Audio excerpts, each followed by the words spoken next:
Chapitre 14. La louange des martyrs ressuscités et enlevés. Apocalypse 14, 1, 20.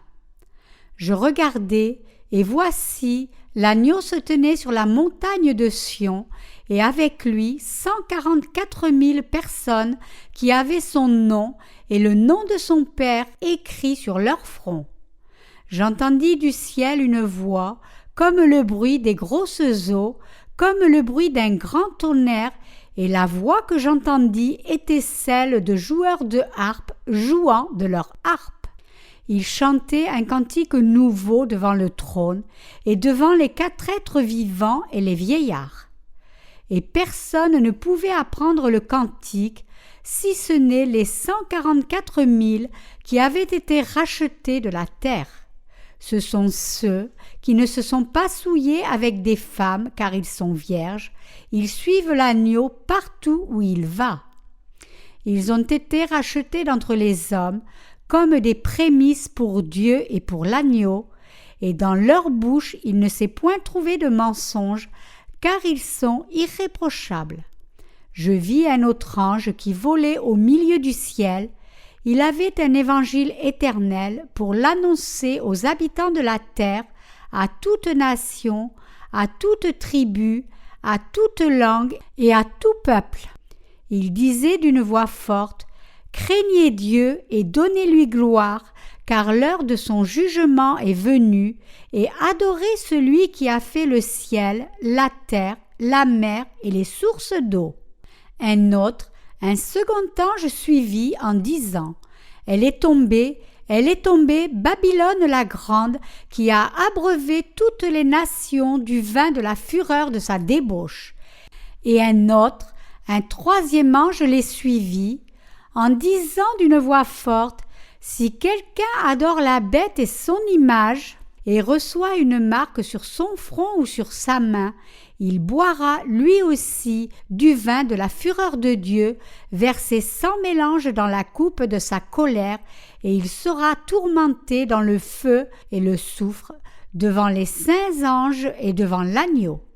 Et la fumée de leur tourment monte au siècle des siècles, et ils n'ont de repos ni jour ni nuit, ceux qui adorent la bête et son image, et quiconque reçoit la marque de son nom.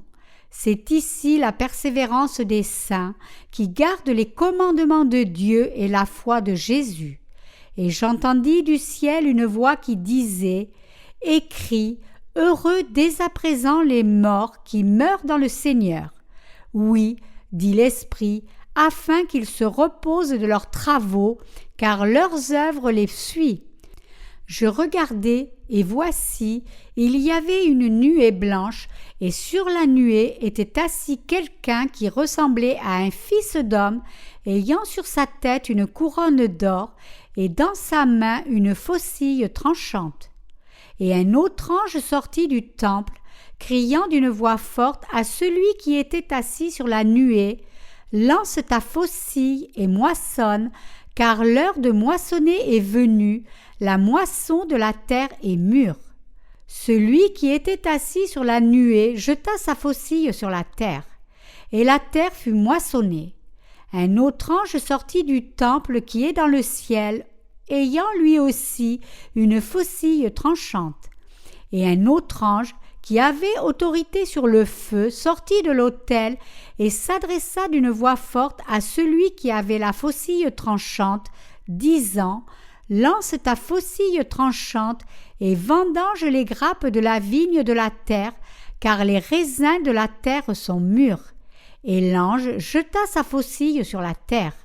Il vendangea la vigne de la terre et jeta la vendange dans la grande cuve de la colère de Dieu. La cuve fut foulée hors de la ville, et du sang sortit de la cuve jusqu'aux morts des chevaux, sur une étendue de 1600 stades. Exégèse. Verset 1. Je regardai, et voici l'agneau se tenait sur la montagne de Sion, et avec lui 144 000 personnes qui avaient son nom et le nom de son Père écrit sur leur front. Il s'agit ici des saints nés de nouveau qui furent ressuscités et enlevés après leur martyre par l'Antéchrist, louant le Seigneur dans les cieux. Les saints qui furent martyrisés par l'Antéchrist et les saints qui se sont endormis se retrouvent maintenant dans les cieux, louant le Seigneur par un nouveau cantique. Au verset 4, nous voyons que 144 000 chantent ce nouveau cantique. Vous pourriez vous demander alors si ceux qui seront enlevés s'élèveront seulement à 144 000 personnes. Mais le nombre 14 signifie ici que toutes choses ont changé. Matthieu 1, 17. Nous devons réaliser qu'après le martyre et l'enlèvement des saints, le Seigneur transformera le présent monde en un monde entièrement nouveau. En remplacement de ce monde, notre Seigneur construira un monde dans lequel il vivra avec son peuple. C'est la volonté du Créateur. Ceux qui louent le Seigneur dans les cieux sont ceux qui sont devenus saints en croyant en l'évangile d'eau et d'esprit donné par Christ quand il était sur cette terre. Ainsi, sur leur front sont écrits les noms de l'agneau et du Père, car ils appartiennent maintenant à Christ. Verset 2. J'entendis du ciel une voix, comme un bruit de grosses eaux, comme le bruit d'un grand tonnerre, et la voix que j'entendis était celle de joueurs de harpe jouant de leur harpe. Les saints dans les cieux sont ceux qui furent martyrisés pour défendre leur salut donné par le Seigneur et leur foi au fait que le Seigneur seul est leur Dieu et qui furent ensuite ressuscités. Parce que leurs corps furent ressuscités et qu'ils furent enlevés par la puissance du Seigneur, ils le louent dans les cieux pour son salut et sa bénédiction qui leur donne de l'autorité. Le son de leur louange est aussi magnifique que le son des courants d'eau, aussi majestueuse que le tonnerre. Eux tous ont été sauvés éternellement de leurs péchés à travers la rédemption de leurs péchés en croyant, pendant qu'ils étaient sur terre, en l'évangile d'eau et d'esprit donné par le Seigneur. Verset 3. Ils chantaient un cantique nouveau devant le trône et devant les 4 êtres vivants et les vieillards. Et personne ne pouvait apprendre le cantique, si ce n'est les 144 000 qui avaient été rachetés de la terre. Les 144 000 personnes se réfèrent ici aux saints enlevés. Dans la Bible, le nombre 14 signifie un nouveau changement. Ceux qui peuvent louer le Seigneur avec un cantique nouveau dans les cieux sont ceux qui furent transformés lorsqu'ils étaient sur cette terre en recevant la rémission du péché et en naissant de nouveau par leur foi en l'évangile d'eau et d'esprit. C'est pourquoi le Seigneur dit ici qu'ils étaient 144 000. À part ceci, il n'y a personne d'autre qui peut louer le Seigneur pour sa bénédiction qu'est la rédemption à travers l'évangile d'eau et d'esprit. Notre Seigneur est ainsi loué par ceux dont les péchés ont été pardonnés en croyant en l'évangile de l'eau et de l'esprit et qui ont reçu le Saint-Esprit en cadeau. Verset 4. Ce sont ceux qui ne se sont pas souillés avec des femmes car ils sont vierges. Ils suivent l'agneau partout où il va. Ils ont été rachetés d'entre les hommes comme des prémices pour Dieu et pour l'agneau. Les saints sont ceux qui n'ont pas souillé leur foi avec quelconque puissance du monde ni religion. Il y a beaucoup de gens en ce monde qui modifient facilement leur foi. Mais pour ceux qui sont devenus saints en croyant au baptême du Seigneur et en son sang sur la croix, et qui ont ainsi reçu la rémission de leurs péchés, leur foi ne peut être échangée pour quoi que ce soit en ce monde. Les saints qui montent aux cieux et louent le Seigneur sont ceux qui ont constamment gardé l'évangile de l'eau et de l'esprit donné par le Seigneur et qui ont défendu leur foi. Ainsi, Ceux qui peuvent louer le Seigneur dans le royaume des cieux sont ceux qui sont enlevés par le Seigneur à cause de leur foi en l'évangile de l'eau et de l'esprit. Au milieu du verset 4, il est écrit « Ils suivent l'agneau partout où il va ». Vous devez réaliser que ceux qui ont été purifiés entièrement de leurs péchés, une fois pour toutes, à travers leur foi en l'évangile d'eau et d'esprit, doivent, après être nés de nouveau, suivre le Seigneur où qu'il les mène.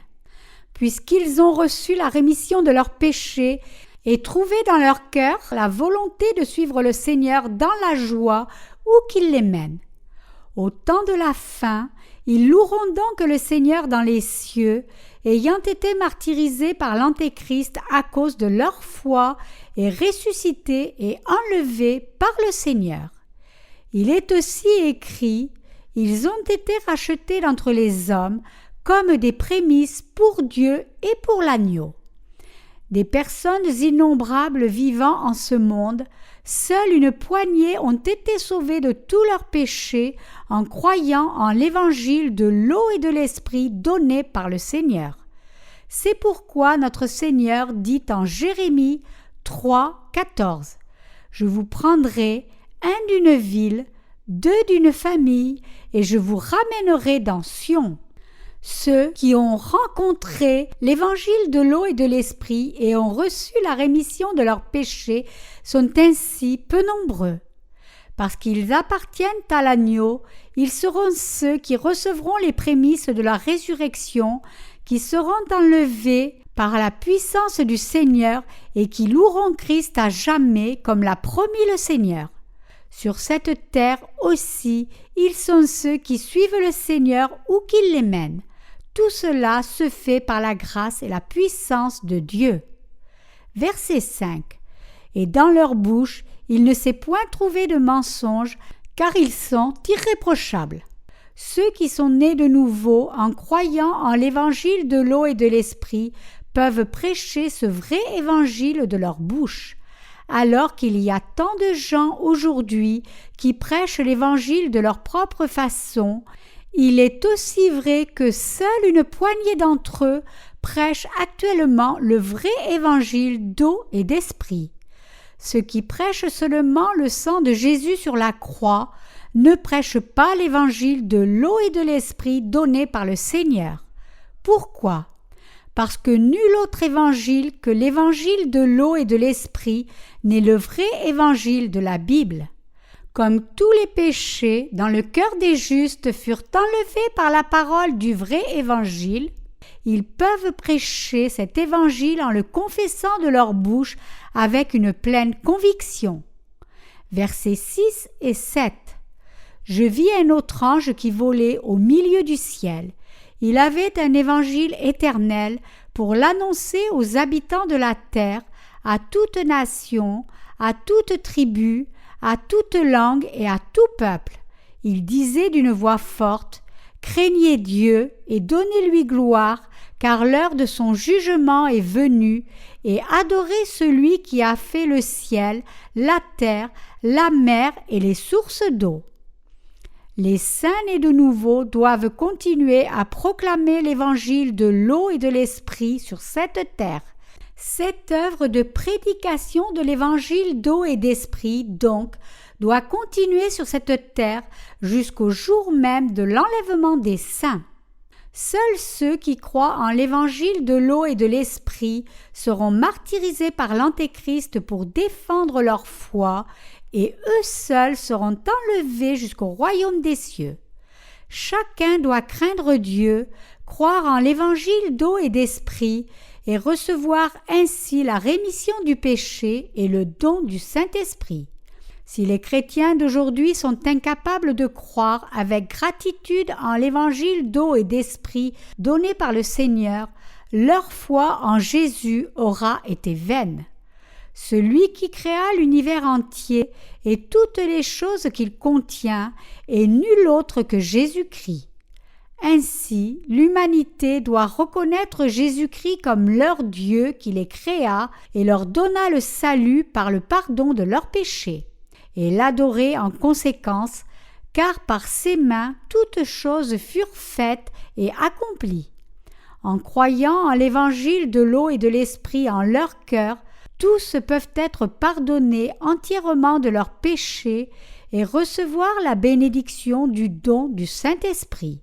Ce monde doit maintenant se préparer à recevoir le jugement que Jésus-Christ rendra sur ceux qui se tiennent contre Dieu. Nous devons bien sûr préparer aussi notre foi, puisque nous serons bientôt enlevés par le Seigneur, car le jour du jugement de Dieu est près de nous.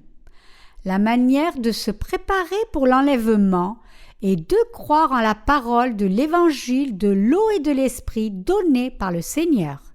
Pourquoi? Simplement parce qu'en croyant en son évangile d'eau et d'esprit, quiconque peut recevoir le Saint-Esprit, et lorsque les derniers jours viendront, ils seront revêtus de gloire et enlevés dans les airs par le Seigneur. Dès que possible, tous les pécheurs doivent donc croire en Jésus-Christ comme étant le Dieu de la création et du salut et l'adorer en conséquence.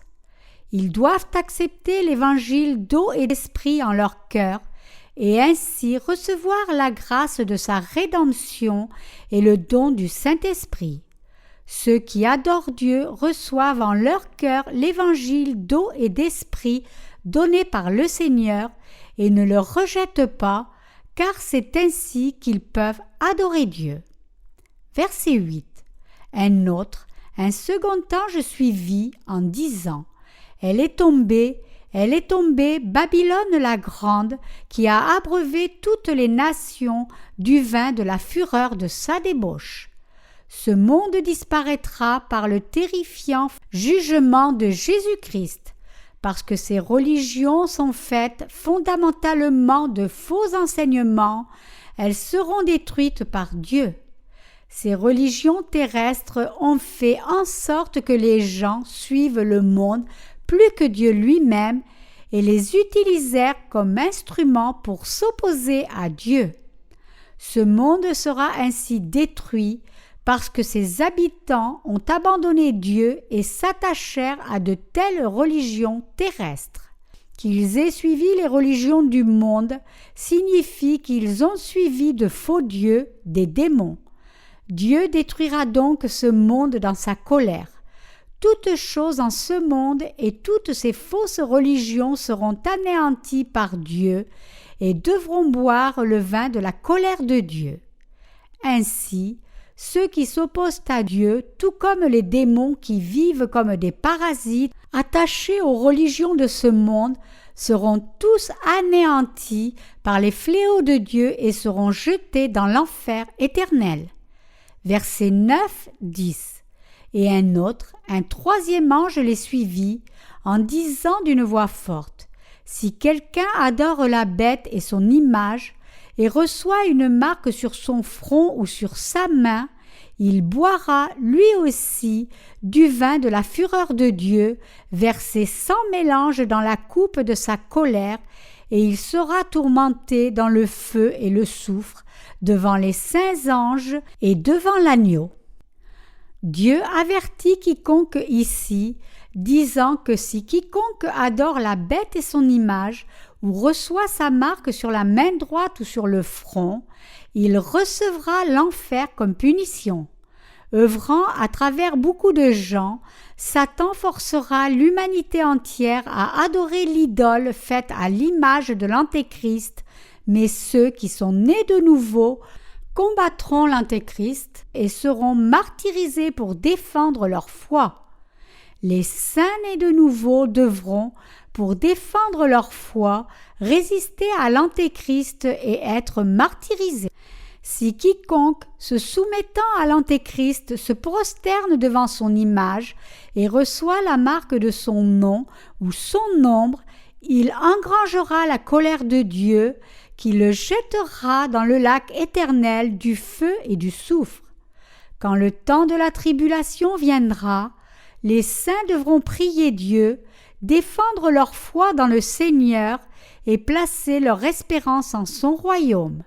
et en croyant en Jésus-Christ, ils doivent résister à l'Antéchrist et défendre leur foi, participer à leur martyre, à leur résurrection et à l'enlèvement et recevoir ainsi la bénédiction éternelle de demeurer avec le Seigneur en son royaume.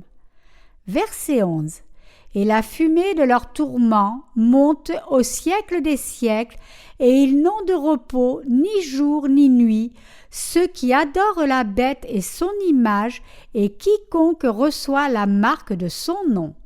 Ceux qui adorent Satan comme Dieu recevront ses fléaux et des tourments éternels sans repos en enfer.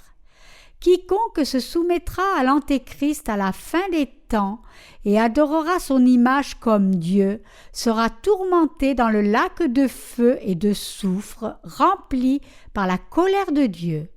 Nous devons tous croire que quiconque suit la bête et son image et quiconque reçoit la marque de la bête n'aura point de repos, ni jour, ni nuit. Verset 12. C'est ici la persévérance des saints qui gardent les commandements de Dieu et la foi de Jésus. Comme les saints croient en toute l'abondance, la gloire et la bénédiction que le Seigneur leur a promis, ils doivent persévérer avec patience. Ils doivent persévérer à travers le temps de la tribulation aussi. La promesse que le Seigneur a faite aux saints de la fin des temps, c'est qu'il leur accordera de vivre avec lui après leur martyre, quand ils seront ressuscités et enlevés simultanément par la puissance du Seigneur jusqu'aux cieux.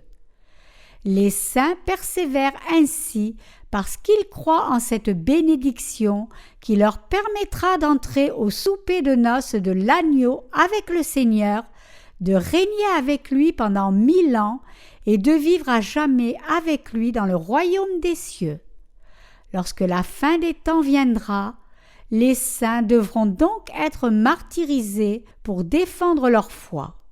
Ils doivent persévérer avec patience à travers toutes les tribulations de ce temps.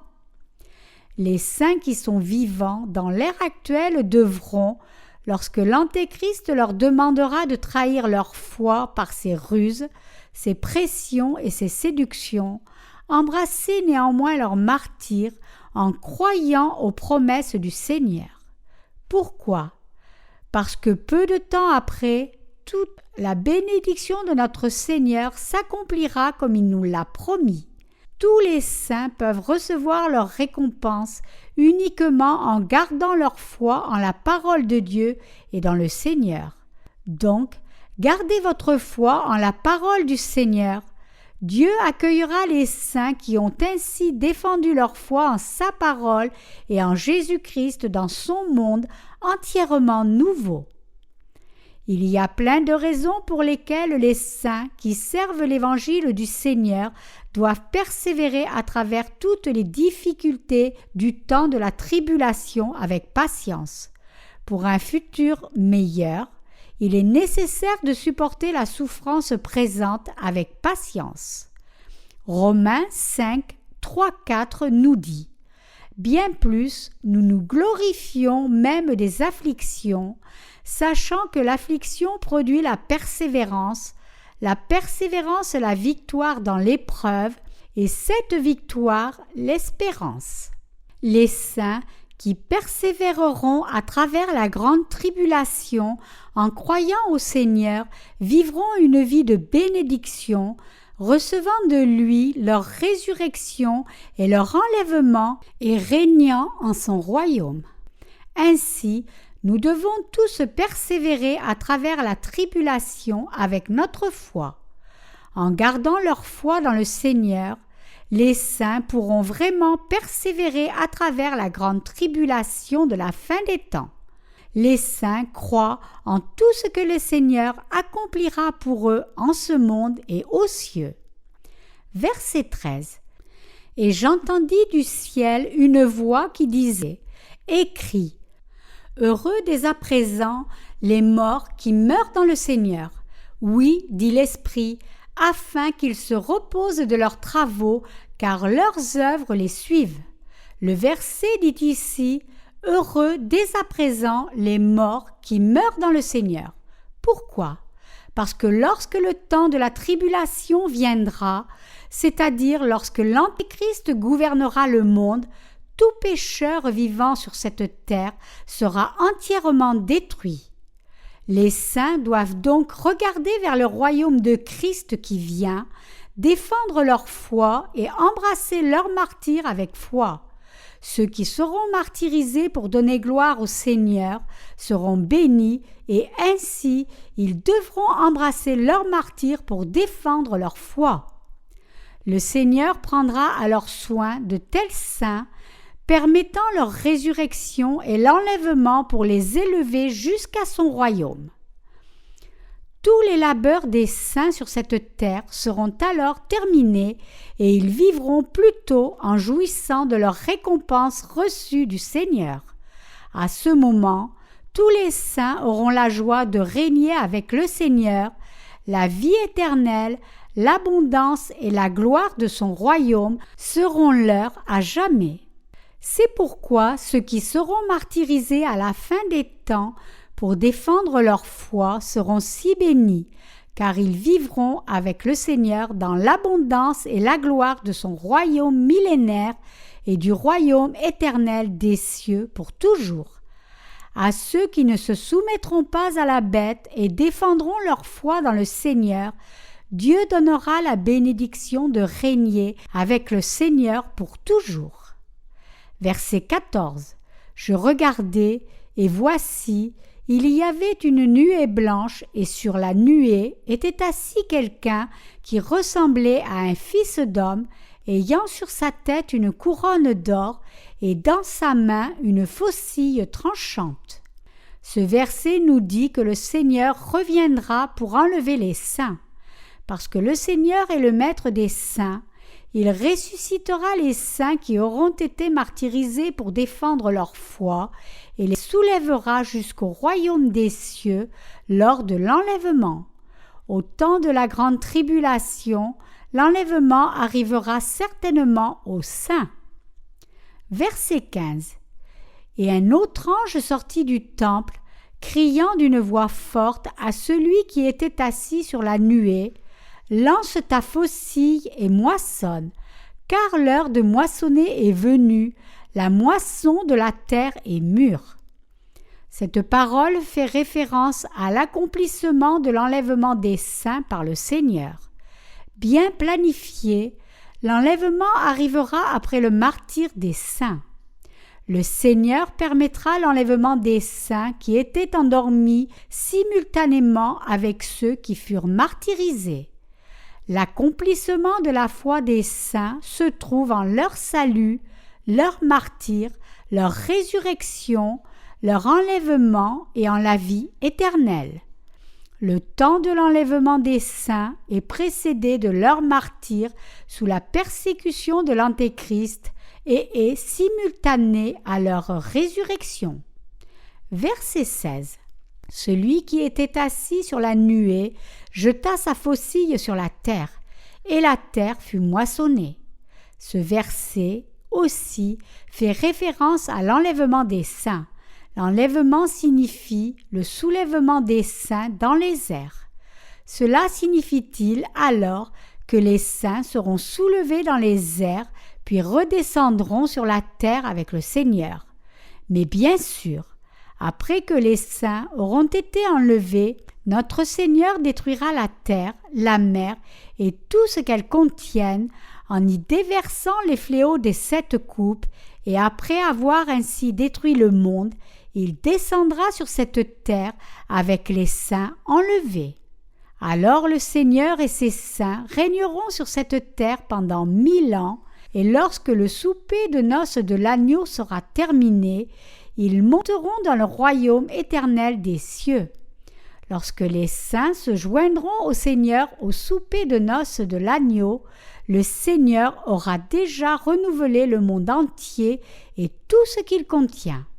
Après leur enlèvement, les saints resteront dans les airs avec le Seigneur un moment, et lorsque les fléaux des 7 coupes seront terminés, ils redescendront sur cette terre renouvelée pour régner avec lui pendant 1000 ans. Ils entreront alors dans le royaume de Dieu avec le Seigneur et vivront avec lui pour toujours. Verset 17. Un autre ange sortit du temple qui est dans le ciel, ayant lui aussi une faucille tranchante. L'ange qui apparaît ici est l'ange du jugement. Cet ange déversera de grands fléaux sur les peuples du monde qui ont résisté à Dieu et les jettera dans le feu éternel. Sa tâche est de lier et jeter avec l'Antéchrist et ses serviteurs tous les pécheurs du monde qui ne sont pas nés de nouveau dans le puits de l'abîme. Verset 18. Et un autre ange qui avait autorité sur le feu sortit de l'autel et s'adressa d'une voix forte à celui qui avait la faucille tranchante, disant « Lance ta faucille tranchante et vendange les grappes de la vigne de la terre, car les raisins de la terre sont mûrs. » Cette parole nous dit que le temps est maintenant venu pour les pécheurs d'être jugés par Dieu pour leurs péchés et leur rébellion contre lui. Dans les temps de Dieu sont les heures de la mise en œuvre de ses plans. Pour donner aux pécheurs son jugement de feu, Dieu rassemblera tous les pécheurs et tous ceux qui s'opposèrent contre Dieu et les châtiera en conséquence. Verset 19. Et l'ange jeta sa faucille sur la terre, il vendangea la vigne de la terre et jeta la vendange dans la grande cuve de la colère de Dieu. Cette parole nous montre qu'après l'enlèvement des saints, l'Antéchrist et les pécheurs souffriront grandement sous les fléaux des 7 coupes. Sur cette terre aussi, Dieu amènera sa colère sur les pécheurs en relâchant ses terrifiants fléaux sur eux, ce qui sera suivi de la condamnation à l'enfer. Les fléaux que Dieu déversera alors sur ses pécheurs, sur l'Antéchrist et ses disciples, sont sa juste colère. C'est la providence de Dieu pour les pécheurs qui s'opposèrent à lui. Verset 20. La cuve fut foulée hors de la ville et du sang sortit de la cuve jusqu'aux morts des chevaux sur une étendue de 1600 stades. Ce verset nous dit ici à quel point sera terrible la punition et la souffrance apportée par la colère de Dieu sur ceux qui resteront sur cette terre, pour les hommes autant que pour toute créature vivante, au moyen des fléaux des 7 coupes déversées sur eux. Cela nous dit aussi que ces fléaux ravageront le monde entier. Lorsque les saints seront martyrisés, ressuscités et enlevés, à partir de ce moment, la fureur des fléaux des 7 coupes se déversera simultanément, puis tout se terminera. Personne, sauf les saints dans les cieux et les anges qui se tiennent aux côtés de Dieu, n'échapperont à ces terrifiants fléaux. Pour ceux qui se tiennent contre Dieu d'un autre côté, seul les attend la punition de l'enfer. Au contraire, les saints nés de nouveau se trouveront alors eux-mêmes au festin du souper des noces avec le Seigneur dans les airs, le remerciant et le louant pour son salut. À partir de ce jour, les saints vivront avec le Seigneur pour toujours dans ses bénédictions éternelles.